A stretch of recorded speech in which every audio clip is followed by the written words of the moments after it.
İzləyicilərimiz bugün qırmızı biberdən turşu qoyuruq. Onun üçün qaynayan su götürmüşük. 2 xörək qaşığı tökdük duzu suyun üzərinə.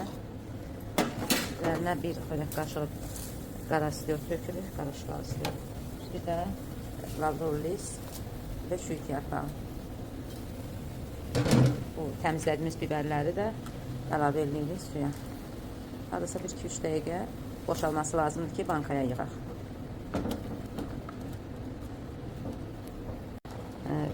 Biberlərimiz pişdi. 3-4 diş sarımsaq atdıq.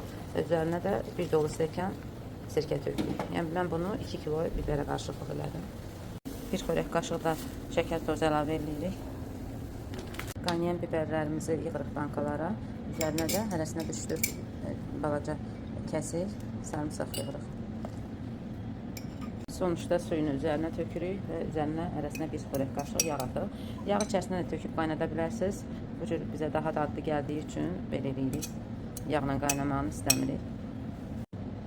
Yağlarını tökürük. Yarım saat ya 20 dəqiqə belə sterilizasiya edəcək. Bir də üzərinə öz qaynadılmış suyunu tökürük.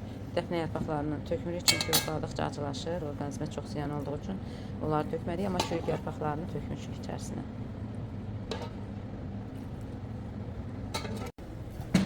Bu cür tavaya su tökdük, qoyduq. Bir 20-25 dəqiqə, yarım saat qədər qaynayacaq. Turşularımız hazırdır. Siz də hazırlayın.